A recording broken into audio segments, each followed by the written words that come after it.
ഇഫ്താറിലേക്ക് എണ്ണയിലൊന്നും മുക്കി പൊരിക്കാതെ വളരെ കുറഞ്ഞ സമയത്തിൻ്റെ ഉള്ളിൽ നമുക്കൊരു അടിപൊളിയായിട്ടുള്ള ഇഫ്താർ സ്നാക്ക് റെഡിയാക്കി എടുത്താലോ. അപ്പോൾ എണ്ണയിലൊക്കെ മുക്കി പൊരിക്കാത്ത പലഹാരങ്ങളൊക്കെ തപ്പി നടക്കുന്നവരാണെന്നുണ്ടെങ്കിൽ എന്തായാലും ഈ ഒരു വീഡിയോ സേവ് ചെയ്ത് വെച്ചോളൂ കേട്ടോ. അപ്പോൾ ഇത് റെഡിയാക്കി എടുക്കാനായിട്ട് പാനിലേക്ക് കുറച്ച് ഓയിൽ ചേർത്ത് കൊടുത്തിട്ടുണ്ട്. അതിലേക്ക് നമുക്ക് കുറച്ച് ബോൺലെസ് ചിക്കൻ ചേർത്ത് കൊടുക്കാം. ഇതാ ഒരു 200 ഗ്രാം ചിക്കനാണ് കേട്ടോ ഞാനിപ്പോൾ ഇവിടെ ഇതിലേക്ക് ചേർത്ത് കൊടുത്തിട്ടുള്ളത്. ഇനി ഇതിലേക്ക് നമുക്ക് ആവശ്യത്തിനുള്ള ഉപ്പും അര ടീസ്പൂൺ വീതം ഇഞ്ചി വെളുത്തുള്ളി പേസ്റ്റും ചേർത്ത് കൊടുക്കാം. അപ്പോൾ നമ്മുടെ ചിക്കൻ ചെറിയ പീസുകളാക്കിയിട്ടാണ് കേട്ടോ ഞാനിപ്പോൾ ഇവിടെ കട്ട് ചെയ്തെടുത്തിട്ടുള്ളത്. ഇനി ഇതാ ഇഞ്ചി വെളുത്തുള്ളി പേസ്റ്റ് എല്ലാം കൂടെ ചേർത്ത് നല്ല രീതിയിലൊന്ന് മിക്സ് ചെയ്തെടുത്തതിന് ശേഷം നമുക്കിതിനെ ഒന്ന് അടച്ച് വെച്ചിട്ട് വേവിച്ചിട്ടെടുക്കണം. അപ്പോൾ ലോ ഫ്ലെയിമിലിട്ടിട്ട് നമ്മുടെ ചിക്കൻ നല്ല രീതിയിൽ തന്നെ ഞാനിവിടെ വേവിച്ചെടുത്തിട്ടുണ്ട്. ഇനി നമുക്കിതിലേക്ക് കുറച്ച് വെജിറ്റബിൾസ് കൂടെ ആഡ് ചെയ്യണം. അപ്പോൾ ചെറുതായിട്ട് അരിഞ്ഞെടുത്തിട്ടുള്ള ക്യാപ്സിക്കവും കേബേജും പിന്നെ തക്കാളിയാണ് കേട്ടോ ചേർത്ത് കൊടുത്തിട്ടുള്ളത്. അപ്പോൾ തക്കാളിയുടെ കുരുവൊക്കെ കളഞ്ഞെടുത്തതിന് ശേഷമാണ് ഇതിലേക്ക് ചേർത്ത് കൊടുത്തിട്ടുള്ളത്. ഇനി ആവശ്യമുണ്ടെങ്കിൽ മാത്രം നമുക്ക് കുറച്ചുകൂടെ ഉപ്പ് ചേർത്ത് കൊടുക്കാം.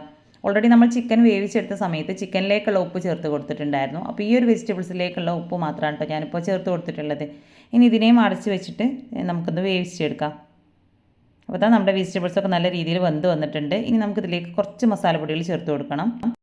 അപ്പോൾ അതിനായിട്ട് കുരുമുളക് പൊടിയും ജീരകം പൊടിച്ചെടുത്തതും പിന്നെ കുറച്ച് ഗരം മസാലയും ചില്ലി ഫ്ലേക്സും ഒറിഗാനോ ആണ് കേട്ടോ ഞാൻ ചേർത്ത് കൊടുത്തിട്ടുള്ളത്. എല്ലാം കൂടെ ചേർത്തിട്ട് നല്ല രീതിയിൽ ഒന്ന് മിക്സ് ചെയ്തെടുത്ത് കഴിഞ്ഞാൽ നമുക്കിതിൻ്റെ ഫ്ലെയിം ഓഫ് ചെയ്ത് കൊടുക്കാം. ഇനി അടുത്തതായിട്ട് ഞാനിതിലേക്ക് എടുത്തിട്ടുള്ളത് ചപ്പാത്തിയാണ് കേട്ടോ. ഇനി ഇതിൻ്റെ 4 സൈഡും ഒന്ന് കട്ട് ചെയ്തെടുത്തതിന് ശേഷം ജസ്റ്റ് ഇതിനൊന്ന് ലെവലാക്കി എടുക്കണം. ഇനി ചപ്പാത്തിക്ക് പകരമായിട്ട് നിങ്ങൾക്ക് മൈദപ്പത്തിരി റെഡിയാക്കി എടുക്കാം കേട്ടോ. പത്തിരി പരത്തിയെടുക്കുന്ന സമയത്ത് തന്നെ ഒരു സ്ക്വയറൊക്കെ ഉള്ള ആ ഒരു ഷേപ്പിൽ റെഡിയാക്കി എടുക്കുകയാണെന്നുണ്ടെങ്കിൽ ഇതുപോലെ കട്ട് ചെയ്തെടുക്കേണ്ട ആവശ്യമില്ല. അപ്പോൾ ഞാനിതിൻ്റെ 4 ഭാഗം ഇതേ ഒരു ലെവലിലൊന്ന് കട്ട് ചെയ്ത് മാറ്റി വെക്കുന്നുണ്ട്. അപ്പോൾ ഈ ഒരു രീതിയിലാണ് കേട്ടോ നമുക്ക് ഇവിടെ കിട്ടിയിട്ടുള്ളത്. ഇനി ഇതിനുള്ളിലായിട്ടാണ് നമ്മളിവിടെ ഫില്ലിങ് വെച്ച് കൊടുക്കുന്നത്. അപ്പോൾ നേരത്തെ നമ്മൾ റെഡിയാക്കി മാറ്റി വെച്ചിട്ടുണ്ടായിരുന്ന ഒരു ഫില്ലിങ്ങിലേക്ക് ഇനി നമുക്ക് കുറച്ച് മയോണീസ് കൂടെ ആഡ് ചെയ്ത് കൊടുക്കാം. അപ്പോൾ ഇതുപോലെ നല്ല തിക്കായിട്ടുള്ള രീതിയിലുള്ള മയോണീസാണ് കേട്ടോ നമുക്കിതിലേക്ക് ചേർത്ത് കൊടുക്കേണ്ടത്. ഇനി എല്ലാം കൂടെ നല്ല രീതിയിൽ തന്നെ ഒന്ന് മിക്സ് ചെയ്തിട്ടെടുക്കാം. അത്യാവശ്യം നല്ല രീതിയിൽ തന്നെ മയോണൈസ് ചേർത്ത് കൊടുക്കണം കേട്ടോ. അപ്പോഴാണ് നല്ല ഒരു ടേസ്റ്റ് ഉണ്ടാവുക. അപ്പോൾ ഞാൻ നല്ല രീതിയിലൊന്ന് മിക്സ് ചെയ്ത് ഇതിനെ മാറ്റി വെച്ചിട്ടുണ്ട്. ഇനി അടുത്തായിട്ട് നമ്മൾ നേരത്തെ കട്ട് ചെയ്ത് മാറ്റി വെച്ചിട്ടുള്ള നമ്മുടെ ചപ്പാത്തിയുടെ ഉള്ളിലേക്ക് ഇതിനെ വെച്ച് കൊടുക്കാം. അപ്പോൾ ഇതുപോലെ നീളത്തിലാണ് കേട്ടോ ഞാനിപ്പോൾ ഇവിടെ വെച്ച് കൊടുത്തിട്ടുള്ളത്. അത്യാവശ്യം നല്ല രീതിയിൽ തന്നെ ഫില്ലിങ് വെച്ച് കൊടുത്തിട്ടുണ്ട്. ഇനി ഇതിന് മുകളിലായിട്ട് നമുക്ക് കുറച്ച് ചീസ് വെച്ച് കൊടുക്കാം. അപ്പോൾ അത്യാവശ്യം നല്ല രീതിയിൽ തന്നെ മൊസറല്ല ചീസൊക്കെ വെച്ച് കൊടുക്കുകയാണെന്നുണ്ടെങ്കിൽ അതാണ് ഏറ്റവും നല്ലത്. അപ്പോഴാണ് നമുക്കിത് നല്ലൊരു വലിച്ചിലോട് കൂടെ തന്നെ കിട്ടുകയുള്ളൂ.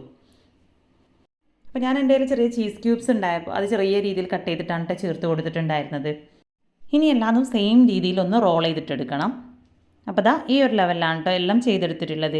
ഇനി പാനിൽ കുറച്ചൊന്ന് ഓയിൽ സ്പ്രെഡാക്കി കൊടുത്തതിന് ശേഷം ഇതിന് മുകളിലായിട്ട് നമ്മൾ റെഡിയാക്കി വെച്ചിട്ടുണ്ടായിരുന്ന ഓരോ ചപ്പാത്തി വെച്ച് കൊടുക്കാം. അപ്പോൾ എല്ലാ ഭാഗത്തും നല്ല രീതിയിലൊന്ന് ലെവലായിട്ട് അങ്ങനെ വെച്ച് കൊടുക്കുകയാണ് കേട്ടോ ചെയ്തിട്ടുള്ളത്. ഇത് സെയിം രീതിയിൽ തന്നെ നമുക്ക് ഓവലിന് ചെയ്തെടുക്കാവുന്നതാണ്. അപ്പോൾ ഞാനിപ്പോൾ അവിടെ ഒരു 7 റോളാണ് ഇവിടെ റെഡിയാക്കി എടുത്തിട്ടുള്ളത്. ഇനി ഇതിന് മുകളിലായിട്ട് കുറച്ച് പിസ്സ സോസ് കൂടെ ഒന്ന് സ്പ്രെഡാക്കി കൊടുക്കുന്നുണ്ട്. അപ്പോൾ അത്യാവശ്യം നല്ല രീതിയിൽ തന്നെ സ്പ്രെഡാക്കി കൊടുക്കുക കേട്ടോ. അപ്പോൾ എല്ലാതും നല്ല രീതിയിൽ തന്നെ ഞാനിവിടെ ചെയ്തെടുത്തിട്ടുണ്ട്. ഇനി നമുക്കിതിന് മുകളിലായിട്ട് കുറച്ച് ചീസ് ഇട്ട് കൊടുക്കാം. അപ്പോൾ മുകളിലായിട്ട് ഞാനൊരു അല്പം മൊസറല്ല ചീസാണ് കേട്ടോ ചേർത്ത് കൊടുത്തിട്ടുള്ളത്. ഇനി ഇതിൽ നമ്മുടെ പാനിൻ്റെ 2 സൈഡിലും ഒരല്പം വെള്ളം കുടഞ്ഞു കൊടുക്കണം. നമ്മുടെ ഈ ഒരു ചീസ് ഒന്ന് മെൽറ്റായി കിട്ടാൻ പാകത്തിന് മാത്രം വെള്ളം ചേർത്ത് കൊടുത്താൽ മതി കേട്ടോ. ഒരുപാട് ചേർത്ത് കൊടുക്കരുത്. അപ്പോൾ ചീസൊക്കെ ചേർത്ത് ജസ്റ്റ് വെള്ളം ഒന്ന് കുടഞ്ഞെടുത്തതിന് ശേഷം ഒരു 3-4 മിനിറ്റ് ഒന്ന് അടച്ച് വെച്ച് കൊടുക്കാം. അപ്പോൾ നല്ല രീതിയിൽ തന്നെ നമ്മുടെ ചീസൊക്കെ മെൽറ്റായി വന്നിട്ടുണ്ട്. ഇനി ഇതിന് മുകളിൽ കുറച്ച് ചില്ലി ഫ്ലേക്സ് കൂടെ ഒന്ന് ഇട്ട് കൊടുക്കുന്നുണ്ട്. അപ്പോൾ അത് ജസ്റ്റ് കാണാനുള്ളൊരു ഭംഗിക്ക് വേണ്ടി മാത്രം ചെയ്തെടുക്കുന്നതാണ് കേട്ടോ. ഇനി ഇതിനെ പാനിൽ നിന്നും മാറ്റി കൊടുക്കാം. അപ്പോൾ സംഭവം സിമ്പിളാണ്. അതുപോലെ തന്നെ നമുക്ക് കഴിക്കാനായിട്ട് അടിപൊളി ടേസ്റ്റുമാണ്. അപ്പോൾ ഈ ഒരു ഐറ്റം ട്രൈ ചെയ്ത് നോക്കാത്തവരുണ്ടെങ്കിൽ ഒന്ന് ട്രൈ ചെയ്ത് നോക്കാം.